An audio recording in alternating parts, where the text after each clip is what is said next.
오늘 우리가 읽은 말씀은 우리 예수 믿고 구원받은 하나님의 백성들, 그리스도인들이 어떠한 자인가, 우리의 정체성을 가장 잘 드러내주는 대표적인 성경 구절 가운데 하나라 할 수가 있을 것입니다.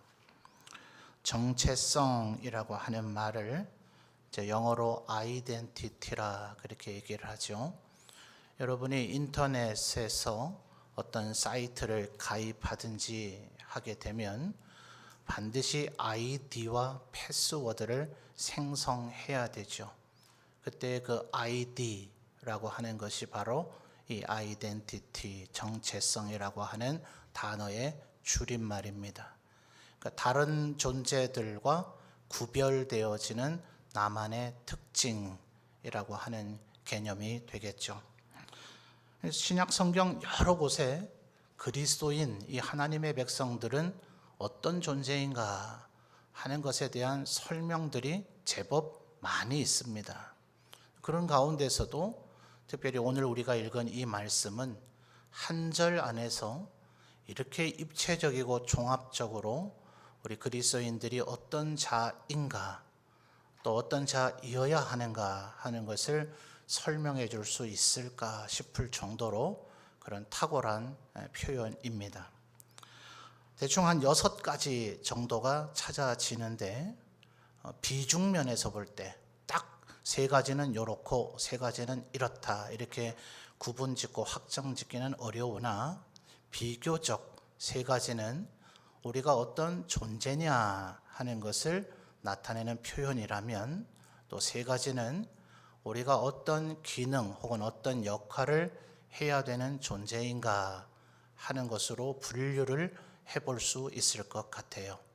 자, 먼저 어떤 존재냐 하는 걸 한번 찾아보죠. 2장 9절을 차례대로 읽어보면, 그러나 너희는 첫째 뭐가 나옵니까? 택하신 족속이요, 그 다음 왕같은 제사장들을 넘어서서 거룩한 나라요, 3번째는 그의, 하나님을 얘기하는 거겠죠. 하나님의 소유가 된 백성이다. 그래서 택하신 족속, 거룩한 나라, 그리고 하나님의 소유가 된 백성, 이 3가지가 우리의 존재를 설명하는 표현이라 할 수가 있을 거예요. 그 외에 나머지 3가지는 이제 우리가 어떤 기능, 어떤 역할 혹은 어떤 사명을 감당해야 되는가를 설명해 주는데, 오늘 설교의 제목에 2가지가 포함되죠. 첫째는 뭡니까? 왕의 역할을 해야 된다는 것이고, 2번째는 제사장의 역할을 해야 된다는 것이에요. 그럼 3번째는 뭔가? 하반절에 조금 긴 수식어를 가지고 있는데요. 이는 너희를 어두운 데서 불러내어 그의 기이한 빛에 들어가게 하신 이, 누구이실까요? 하나님이시죠. 요한복음의 표현대로 하면 사망에서 나와 생명으로 들어갔다. 하나님은, 예수님은 빛이신데 이 세상에 왔으나 어두움이 그를 알아보지 못했다. 나는 참된 빛이다. 그래서 예수님을 믿으면 오늘 새벽에 나눈 말씀 속에도 나와요. 하나님이 세상을 이처럼 사랑하사 독생자를 주셨다는 요한복음 3장 16절 이하를 보면, 믿는 자와 믿지 아니하는 자는 진리의 빛으로 나아오는가, 아니면 어두운 게 아직 좋아서 하나님 앞에 나아오면 자기의 죄악된 것이 폭로되고 드러날까 봐 두려워서 어둠에 머물러 있는가로 나누어지게 되어져 있다. 그러니까 오직 하나님 앞에 선택받은, 택하신 족속, 거룩한 나라, 그의 소유된 백성들이 그분의 부르심, 소명에 호응하여서 하나님 앞에 빛으로 나아옴으로, 그래서 하반절에 뭐라 했다고요? 너희를 어두운 데서 불러내어 그의 기이한 빛에 들어가게 하신 이. 이것은 단순히 어둠과 빛의 영역을 얘기하는 것만이 아니라 우리의 죄 사함을 얘기하는 것이고, 우리의 죽음의 문제를 해결해서 우리에게 영생과 부활을 보증해 주는 것을 포괄적으로 표현하는 것이 어두운 데서 불러내어 그의 기이한 빛으로 들어가게 하셨다라는 거예요. 그러니까 우리에게 죄 사함을 주시고 구원을 주시고 부활과 영생을 주시고 또 하나님 나라에 가서 누릴 축복을 주시니 이 얼마나 대단하고 어마어마한 것입니까? 그래서 그것을 하반절에 아름다운 덕이라 이렇게 설명하는 거예요. 그의 어두운 데서 우리를 어두운 데서 불러내서 그의 기이한 빛에 들어가게 하신 이의 아름다운 덕을, 그다음 뭐가 나옵니까? 선포하게 라는 단어가 나오죠. 선포하는 자들이 누구일까요? 이게 바로 선지자죠. 자, 이제 예수님을 믿는 우리 그리스도인 하나님의 백성이 이 세 가지 역할을 하게 된다 혹은 해야 된다라고 베드로가 얘기하고 있는 거예요.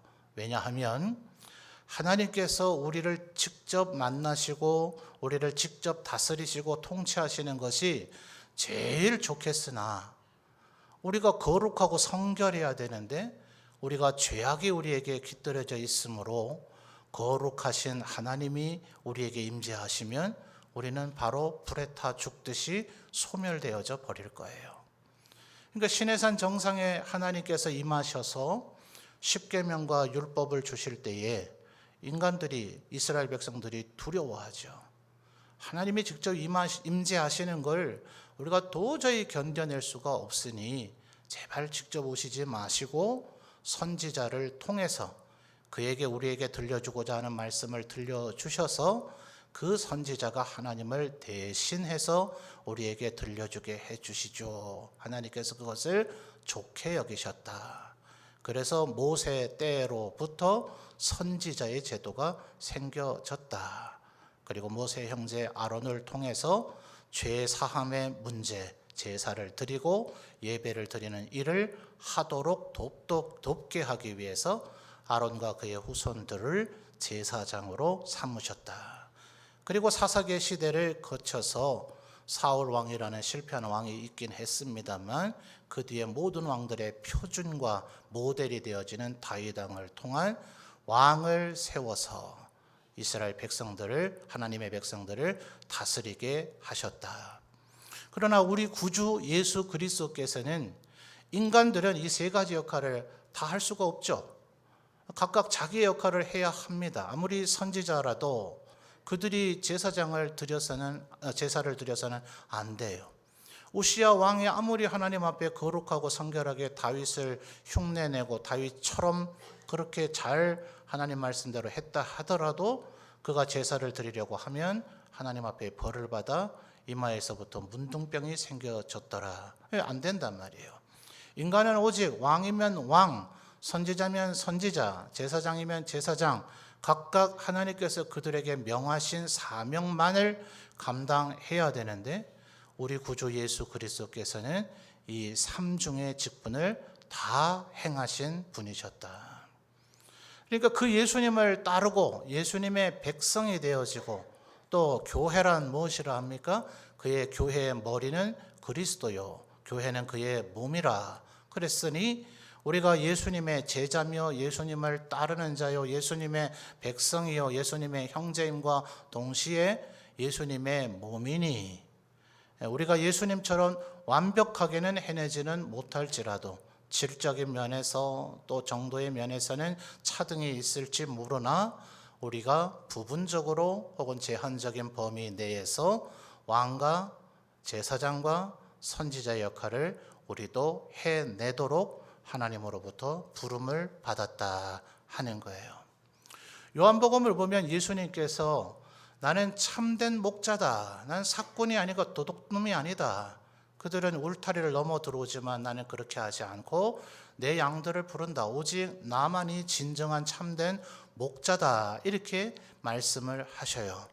그러나 똑같은 요한복음의 21장을 보면 베드로에게 너는 나의 양, 예수님의 양이죠. 베드로의 양은 아니에요.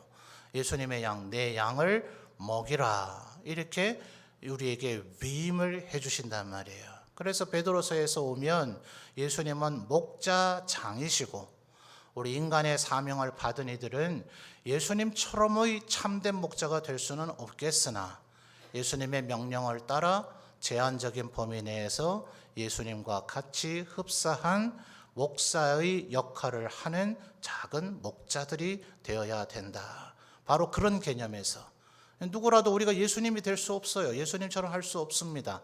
그러나 예수님께서 허락하시고 우리에게 맡겨주셨으니 우리도 예수님의 모델과 그의 모범을 따라 왕과 제사장과 선지자의 역할을 부분적으로나마 우리에게 맡겨주신 그 제한적 범위에서라도 감당을 해야 된다 하는 것입니다. 이 얼마나 우리에게 영광스러운 축복인지 몰라요. 요한계시록을 보면 또 예수 그리스도께서 최후의 심판을 행하신 후에 우리 하나님의 백성들이 그분과 함께 세세토록 왕노릇 하리로다 이렇게 이야기를 해주고 있잖아요. 근데 그것은 예수님께서 오시고 또 그 나라가 완전히 완성이 되고 요즘 이단이 하도 이 단어를 사용해 먹어가지고 우리 정통교회 목사님들이 이 단어를 쓰면은 그쪽 애들하고 똑같은 부류로 오해될까 싶어서 쓰기를 좀 주저하는 감이 있으나 계시록에 분명히 표현이 되어져 있죠. 예수님께서 오시면 새 하늘과 새 땅을 여실 것이다. 그걸 한자로 표현한 게 뭐예요? 신천, 신지. 그래서 그걸 짬뽕을 섞어가지고 지들이 신천지다 지금 이러고 있는 거예요. 그러나 어쨌든 그 날이 되면 주님이 재림하셔서 영원토록 이어질 하나님의 나라를 만드시고 그 나라 안에 우리를 들어가게 하시고 주님과 함께 세세토록 왕노를 하게 될 때에는 우리에게 이제 완벽한 왕권이 생겨지게 되겠지만 오늘 우리의 형태는 어떠한가? 말하자면 비유하건대 왕위를 계승할 왕자들과 공주, 여왕이 될 이제 그런 존재들이라 볼 수가 있겠죠. 그러니까 성경 여러 곳에서 이야기하기를 의의 후사가 된다. 하나님의 기업을 잇는 자가 되게 하신다. 한결같이 유산을 상속받을 자들로 우리를 표현하고 있는 거죠. 이 세상은 또한 어떠한 세상인가? 칼빈이 기독교 강요에서 묘사하고 있기를 주님이 오셔서 만들어질 그 하나님의 나라는 이제 모든 상징적으로 아마겟돈에서 전쟁이 벌어진다 하잖아요. 아마겟돈의 전쟁이 다 끝난 후의 승리한 하나님의 나라, 하나님의 교회이지만 승리한 교회이지만 지금 우리는 전쟁하는 교회이다. 그러니까 말하자면 하나님의 나라가 위태로울 리는 없어요. 패배하지 않습니다. 멸망하지 않고 반드시 승리할 것인데 전쟁은 승리하나 매 전투는 어떻게 될지는 모르는 거죠. 그렇죠? 결국의 전쟁은 하나님의 나라가 승리하겠지만 오늘 내가 지금 진두지휘하고 있는 전투, 내가 참전하고 있는 이 전투에서는 내 부대는 전멸할지도 모른단 말이에요. 마치 선조가 의주까지 도망가면서 광해군을 세자로 세워서 조정을 반 나눠 분조를 만들어서 네가 전쟁을 진두지휘하라 했던 것처럼 우리가 이제 하나님의 나라의 왕이 될 존재로 그 왕위를 계승받을 의의 상속자가 되었다는 그 보증과 임명을 이미 받았다면 현재 우리 이 세상에 살아가고 있는 우리의 이 교회가 전투하고 있는 교회라면 우리의 모든 생각이 어디에 사로잡혀 있어야 되겠어요? 어떻게 하면 이 전쟁을 싸워서 이길 것인가? 자, 여러분이 나중에 만약 왕이 된다면 이 자리에 있는 이 수많은 사람들이 다 주님과 함께 왕노를 한다 하니 조금 감이 별로 재미가 없을런지 모르겠지만 다른 사람은 좀 차치하고 내가 왕이 된다고 한번 상상을 해보세요. 국민이 단 한 명 있는 왕이 되시면 좋겠습니까? 아니면 여러분이 다스리고 통치해야 될 나라의 백성이 100만, 1000만, 1억, 수십억 되는 나라의 왕이면 좋겠습니까? 아무도 그저 백성 한 명이면 되지 뭐 많아봐야 머리만 아프다 필요 없다 이런 왕은 없을 거예요. 백성과 영토와 국가의 힘은 크면 클수록 좋다는 것들의 왕들의 생각 아닙니까? 그러니 지금 이런 비유의 틀 속에서 생각을 한다면 아직도 자 9절의 첫 존재적 개념이 뭐라 그랬어요? 그러나 너희는 세 가지 존재에 대한 설명으로서 첫 번째가 뭐라 했습니까? 택하신 족속인데 내가 하나님 앞에 선택받은 족속이라는 걸 모르는 채 여전히 마귀에 사로잡혀서 하나님을 몰라서 죄의 종, 죄의 노예로 살아가고 있는 이들은 이 전투하는 영적 전쟁의 개념에서 보면 마귀에게 일종의 포로가 되어져 있거나 세뇌가 되어져 있는 이들이라고 볼 수 있죠. 하나님의 나라는 하나님 한 분만으로 얼마든지 전쟁을 승리로 이끄실 수 있어요. 다니엘서 7장에서부터 12장까지는 이런 묵시적인 요한계시록과 흡사한 미래의 일들을 상징적인 것과 섞어서 우리에게 알려주고 있는데, 거기에서 말할 때 하나님이 이 전쟁을 치르실 때에 필요한 이는 오직 군장 미가엘 하나뿐이었다. 그러니까 하나님이 미가엘 천사의 도움이 없으면 전쟁을 수행 못 하시는가? 아니요. 하나 가지고 무슨 전쟁에 도움이 되겠어요? 아무 필요 없다는 거예요. 하나님 스스로의 힘과 권능과 능력으로 그 어떤 대적도 능히 멸하실 수 있으시다. 그러니 굳이 우리가 병력을 마귀에게 포로로 잡혀있고 노예로 잡혀있는 죄에 종된 인간을 구출해내고 그들을 하나님의 백성으로 다시 무장시키는 병력의 증강을 꾀해야 할 필요는 없어요. 그러나 내가 왕이라면, 내 백성이 적국에 만약 포로가 되어져 있다면, 임진왜란이 끝나고 나자 일본의 포로로 잡혀갔던 수많은 우리의 동포들을 어떻게 하든 되돌아오게 만들려고 통신사를 파견하곤 했잖아요. 왕으로서의 마땅한 태도죠.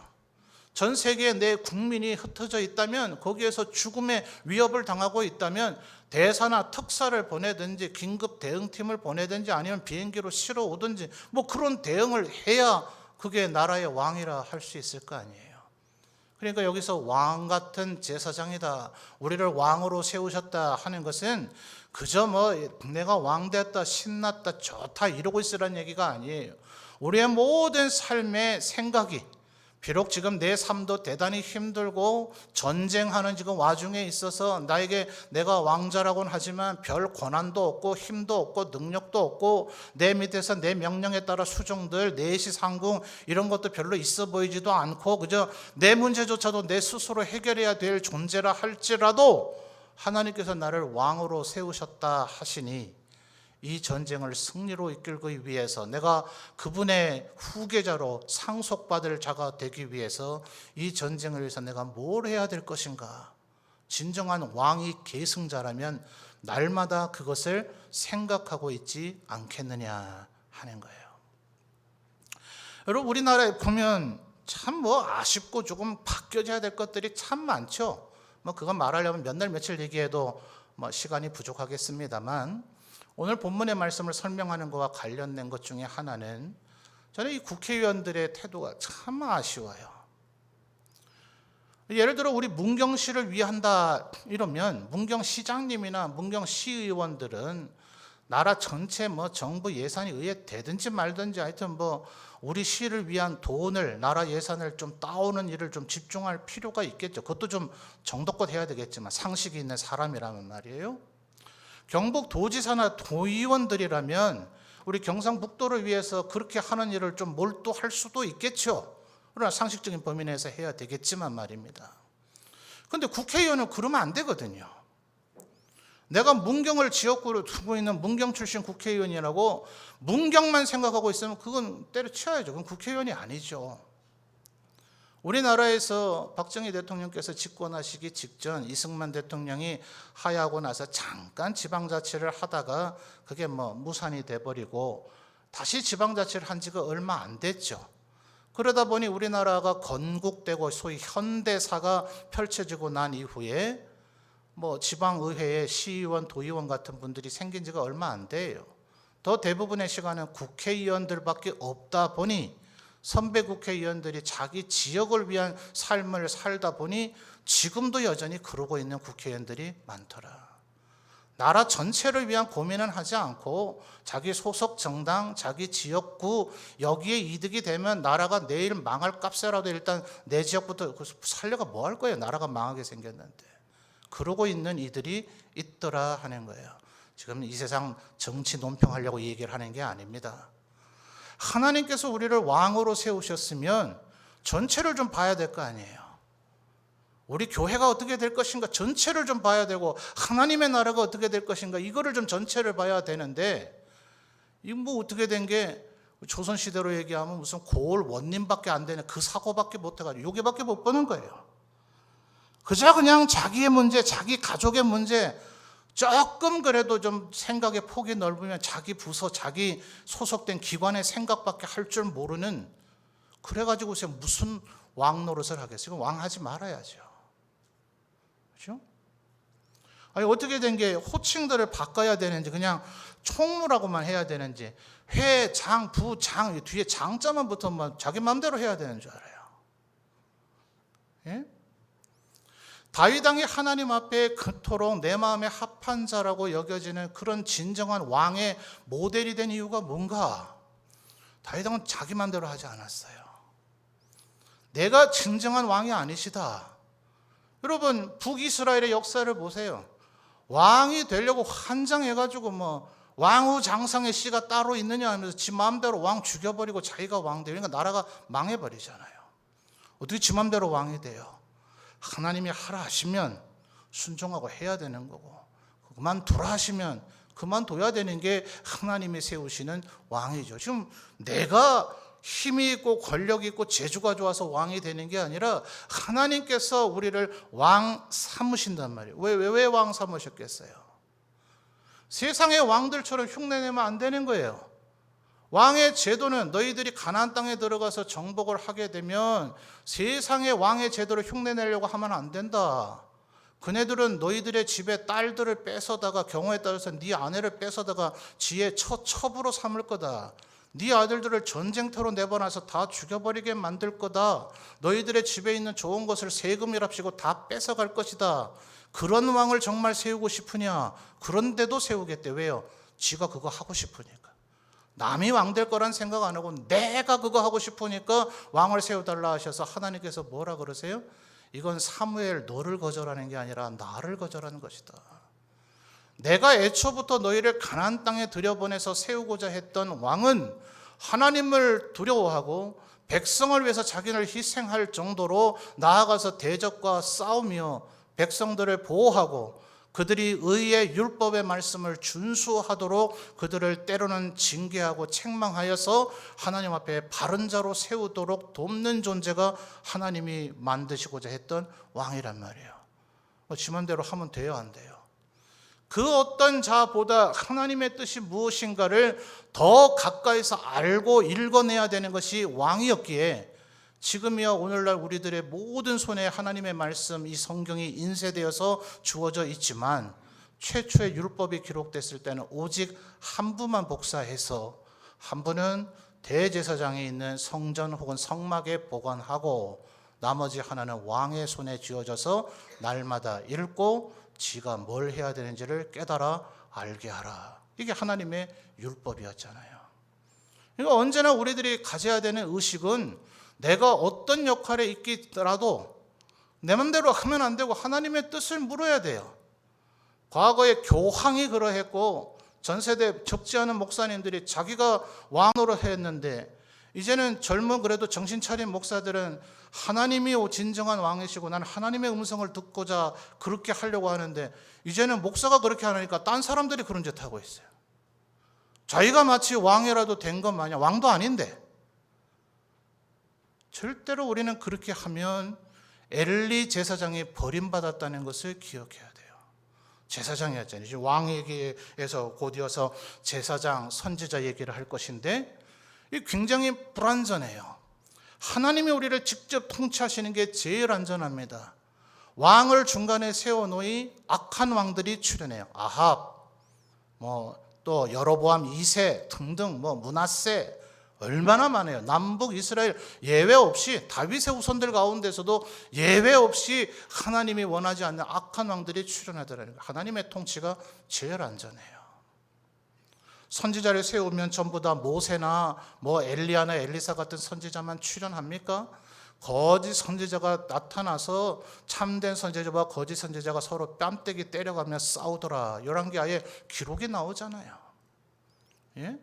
엘리야 선지자가 갈멜산 정상에서 어떤 분이 하나님이신가를 드러내 보이고 나서 바알과 아세라의 선지자 850명을 죽여버려야만 했었잖아요. 그럴 정도로 거짓 선지자가 많더라는 거예요.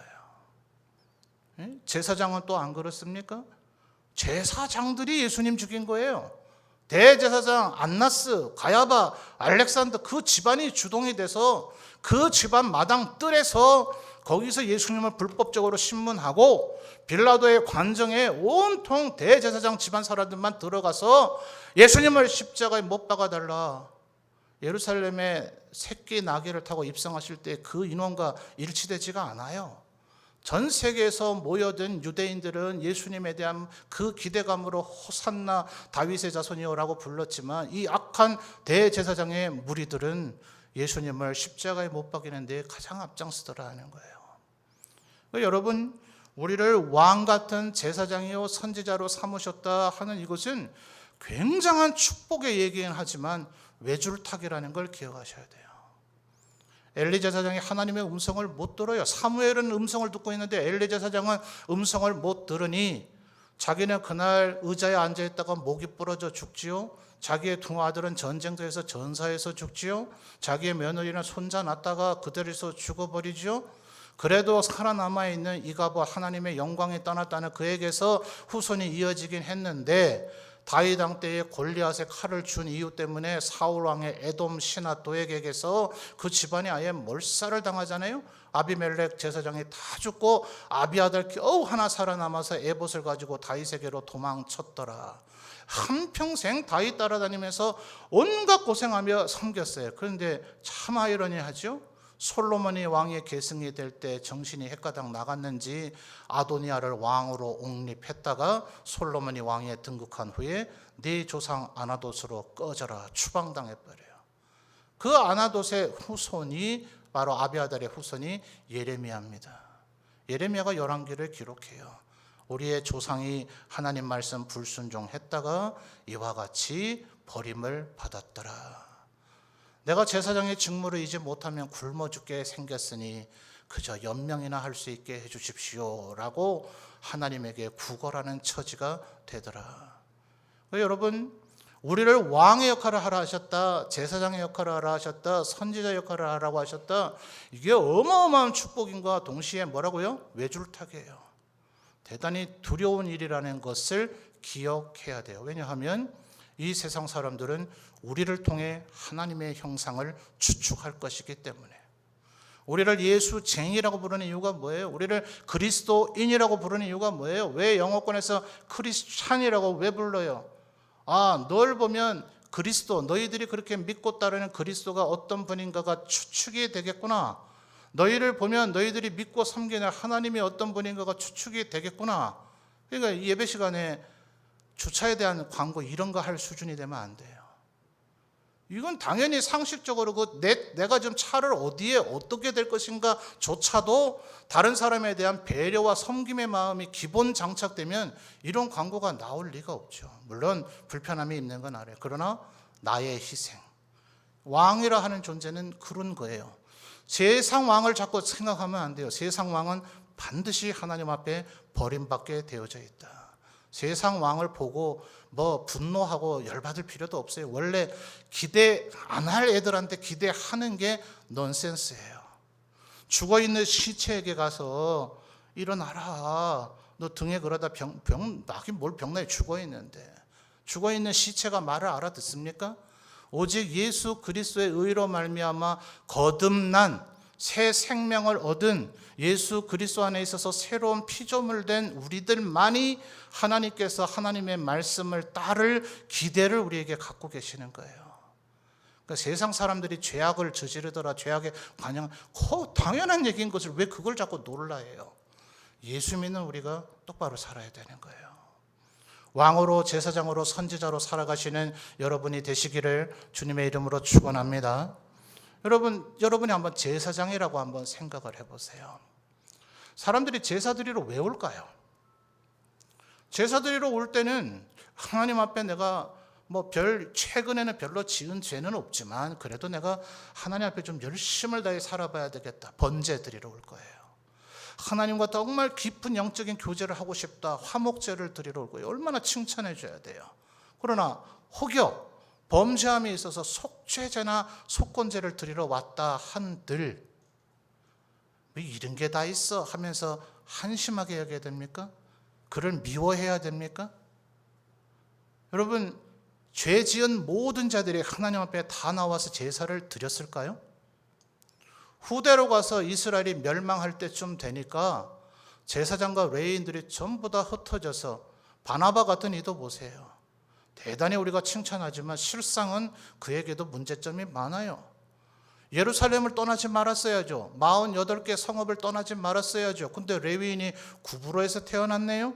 하나님께서 땅을 소유하지 말라고 레위인들에게 명령하셨는데 땅도 가지고 있었네요. 그러니 회개하는 마음으로 그 땅을 다 팔아서 교회 앞에 가지고 온 거예요. 왜 그 모양 그 꼴 그 지경이 되었는가? 레위인과 제사장들은 하나님 앞에 제사를 드릴 때 생겨지는 부산물로, 화목제의 부산물, 소제로 드려지는 곡물류 이런 거 가지고 먹고 살라 했는데 죄 지은 데도 불구하고 하나님 앞에 제사 드리러 아예 오지를 않으니 제사장과 레위인들이 굶어 죽게 생겼으므로 그들이 성전의 업무, 직무를 버리고 세속의 일로 돈벌이로 먹고 살려고 흩어졌더라. 포로기 이후에 되돌려 놔도 느헤미야 총독이 아하수의 왕을 만나러 갔다 왔더니 그 사이에 또 제사 드리지 않고 하나님 앞에 드릴 헌물을 드리지 않아서 제사장과 레위인이 또 흩어졌더라. 그들을 엄히 책망하고 벌주고 제 직무를 제대로 행하라고 하고 이스라엘 백성들에게도 하나님께 마땅히 드려야 할 것들을 드리라고 그들을 책망했더라. 느헤미야 때 그러면 뭐해요? 예수님 오실 때는 이미 더 엉망이 되어져 버렸더라. 그런데도 만약 정말 범죄했는데도 불구하고 뭐 집구석에 처박혀 있는지 어디 위에 하나님 앞으로 나오지 않고 어디 세상에 유리방하고 있든지 그렇다면 좀 괘씸하다 한심하다 뭐 이렇게 여길 수 있을지는 모르지만 하나님 앞에 나와왔으면 어떻게 여겨야 되겠어요? 그 어떤 죄를 지었다 하더라도 참 기특하다. 그래도 하나님 앞에 용서를 빌고 하나님의 자비와 긍휼을 구하려고 주의 은혜를 구하려고 주님 앞으로 나와왔구나 라고 긍휼히 여겨야 될 거 아니에요? 그러니 예수님께서 자신을 십자가에 못 박혀 죽이는 이들을 향해 하나님 앞에 뭐라 기도합니까? 아버지요, 이들이 자기가 하고 있는 일이 어떤 일인지를 알지 못하니 이들의 죄를 용서하옵소서. 영원한 온전하고 완벽한 대제사장이신 주님이 그렇게 기도하더라는 거예요. 우리가 제사장이라면 그런 마음가짐을 먹어야죠. 이게 지금 목사한테 하는 얘기가 아니에요. 목사가 성도들이 올 때 무슨 죄를 지었든지 그들을 어여삐 여기라 이 얘기가 아니라 우리 각 사람이 왕 같은 제사장이니 서로를 향한 그 긍휼의 마음을 놓치지 말아라. 너는 뭐가 그렇게 의롭고 죄가 없는 완벽한 자이길래 다른 형제의 죄를 그렇게 왈가왈부하고 정죄하고 비판하고 판단한 자리에 서 있느냐. 너부터 좀 잘해라. 이게 성경이 우리를 향한 일관된 가르침이란 말이에요. 여러분, 제사장이 죄 지은 자가 와서 이제 제사를 드리게 됩니다. 짐승의 머리에 손을 얹고 자기 모든 죄를 다 토설합니다. 그러면 내게 있던 죄가 이 짐승에게로 전가, 일종의 거기로 완전히 옮겨지는 거예요. 그래서 나에게는 죄가 이미 다 일로 가서 없는 거예요. 그래서 이 소나 양을 잡아 죽여서 제물로 드림으로 내 죄값이 지불이 되고 죄의 문제가 해결이 되는 거예요. 그런데 이 죄 지은 자가 짐승의 머리에 손을 얹어 기도하고 자기의 죄를 토설하고 고백할 때에 제사장도 함께 손을 얹어야 된다라는 표현이 있어요. 그래서 신학자들이 이제 논란을 벌입니다. 이 죄의 문제를 짐승에게만 가는 것이 아니라 제사장이 그것을 떠안고 이 죄 지은 자는 이제 죄 사함의 영역으로 들어가게 되고 이 제사장이 하나님 앞에 서서 이 사람의 죄를 하나님으로부터 사면을 받아야 되는 것인가, 이렇게 보는 학자가 있는가 하면 그거 아니다. 이 짐승에게 죄를 전가시켜서 이 짐승을 하나님 앞에 드리는 일을 제사장이 도와줄 뿐 하나님과 이 죄 지은 자의 직면의 문제로서 죄가 해결이 되는 것이 제사장이 중간에 개입되는 것은 아니다. 일반 개개인의 죄는 그럴 수 있을지 몰라요. 그런데 앞서 설명드린 바와 같이 제사장은 1년에 한 번 온 민족 전체를 위해서 제사를 드려야 돼요. 근데 지가 뭐 그리 잘난 존재라서, 그래서 자기도 죄인이기 때문에 자기의 죄를 위해서 먼저 제사를 드려서 그 민족 경체를 위한 제사를 드릴 수 있는 존재가 되어진 후에 그 다음에 민족 경체를 위한 제사를 하나님 앞에 드려요. 그래서 이런 역할이 제사장에게 주어져 있는 것을 볼 때에 아까 말했던 신학자들의 분류 가운데 개개인의 죄까지도 마치 제사장의 죄인 것처럼 끌어안아서 하나님 앞에 그의 죄를 씻어 주시기를 기도하고 제사를 집전해야 되는, 집례해야 되는 책임이 제사장에게 있다. 구약 신학자들이 이렇게 좀 견해가 나눠져요. 이 견해를 따른다면 우리가 제사장 된 자세, 제사장 된 태도가 어때야 되겠는가? 우리들 가운데 범죄하는 자가 있다면 물론 그의 범죄를 중단하게 만들고 회개하게 만들고 하나님을 직면하게 만들고 하나님 앞에서 다시는 그 죄를 저지르지 않게 해야 되겠지만, 일견 그 마음속에 우리가 그 사람이 죄 짓도록 나는 왜 그를 더 잘 돌보지 못했는가 하는 나의 애통함과 나의 회개가 있어야 되는 거죠. 나는 마치 막 의로운 내가 하나님 친구라도 된 것 마냥 너 왜 그랬어? 이건 제사장의 태도가 아니라는 거예요. 하나님 앞에 선포하는 선지자가 되려면 하나님의 마음을 얼마나 잘 알아야 되겠어요. 아까 엘리 제사장에 의해서 이미 설명을 드렸죠. 그러니 여러분, 왕 같은 제사장으로 살라, 하나님의 이 아름다운 덕을 선포하라는 이 삼중의 직무, 도저히 인간은 감당할 수 없는 우리 구주 예수 그리스도께서 행하셨던 이 삼중의 직무를 우리에게 흉내라도 좀 내보라 하는 이 우리의 정체성은 대단한 영광임과 동시에 대단한 의무를 우리에게 요구하고 있는 것이다. 그러므로 날마다 겸손히 두려움으로 하나님께서 나에게 얼마나 거룩하고 성결한 삶을 원하시는가, 남 어쩌고 저쩌고 하지 말고 그 누구에게도 비판받지 않을 수 있는 자가 되도록 자기 스스로를 더 절제하고 내 무릎을 쳐서 복종시킴으로 하나님 앞에 의로운 왕 같은 제사장이요 선포하는 역할을 감당하는 하나님의 백성들이 되시기를 주님의 이름으로 축원합니다. 기도드리겠습니다. 하나님 아버지 감사합니다.